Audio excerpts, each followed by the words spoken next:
here it is. Here is the very first cake I ever baked.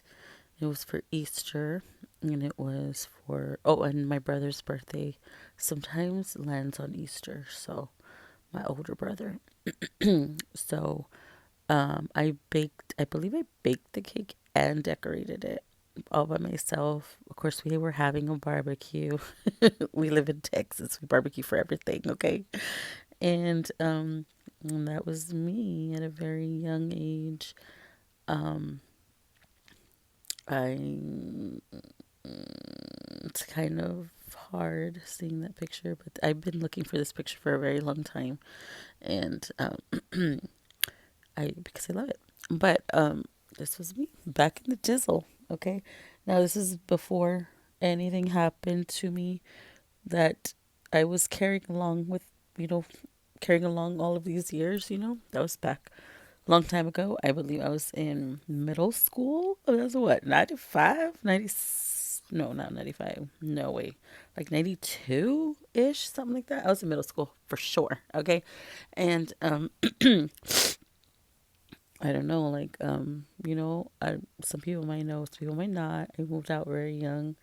And I got my own apartment.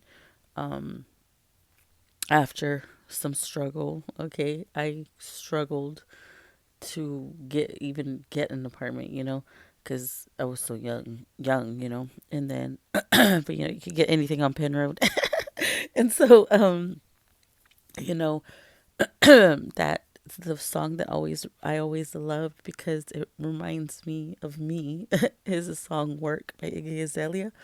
Because she in the beginning, I'm sorry, I'm trying not to cry, but when she's like, what does she say? She's like 16 something.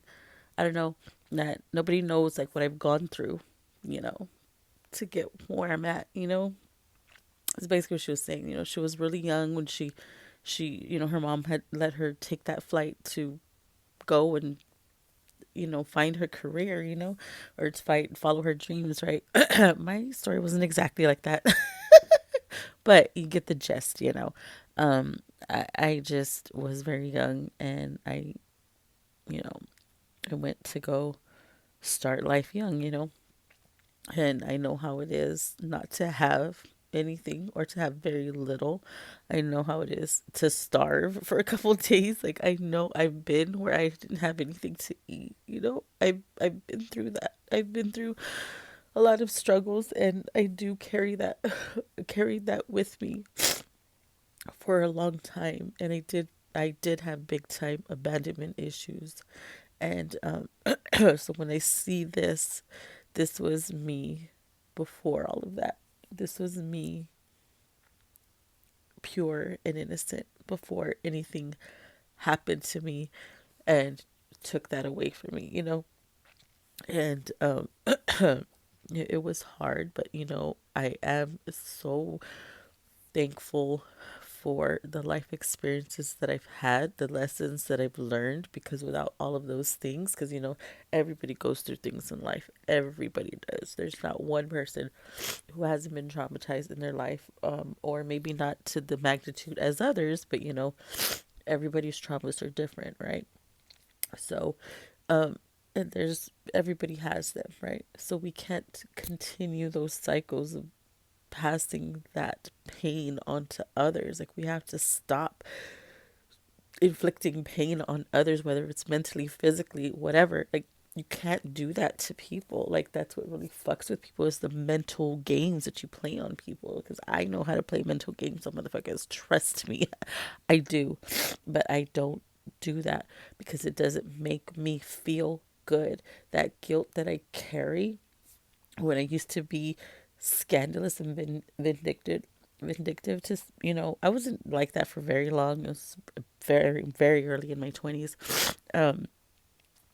because I was in pain, because I just felt alone, So for that, I used to inflict pain on others like that. And that wasn't right for me to do. That wasn't right for me to be like that with people who didn't even deserve it, who didn't even make me like that. It wasn't right. And But like I said, we all go through things. Everybody. So if we've all been through it, so why do we continue to hurt each other? Like seriously, like why do we do that? Why do we do that if we don't like it? So why the fuck are we doing it? You know what I mean? It's weird how I've been operating my whole entire life up until recently, But it's just crazy how the mind, like, because you just expect it, when people do things to you, fuck you or whatever, you're like, it's because, oh, actually, honestly, I didn't even know why people would do things like that, 'cause until I really like thought about it, like, and started just thinking about things that happened to me or things that people did to me. I just All year I've just been trying to make sense of everything, just so that I can move on, and that's all I've basically been doing. But this is just what I noticed. I could be wrong. I'm not saying I'm right. I'm not saying I'm right. But, it's just wild the way we think. It's just wild how we justify things, right? Isn't it just crazy? Like how we like I know I'm pretty sure for a while there I was doing things wrong and I was like justifying it for whatever reason because somebody did something to me first. It was always my excuse. Yeah, that's what I used to say. Well, they started with me, that was my thing. But yeah, with everything that has happened in my life, it's made me into the person that I am today, which is the best version of myself that I've ever been. I even look completely different. I feel completely different. And I know a lot more than I did. So that's why I get emotional because I didn't know what was coming. Like when I look at this photo, I didn't know what was going to happen. I didn't know. I didn't know all the tragedies that was going to happen. I didn't know what was going to come up. I didn't know. This was me in instant. But like I said, we all go through them in life. We're here learning lessons and learning from them and breaking cycles. That's what we're doing. So anyway, this is the photo. Didn't mean to cry, but trying to let it all out before the New Year's. Okay. Bye.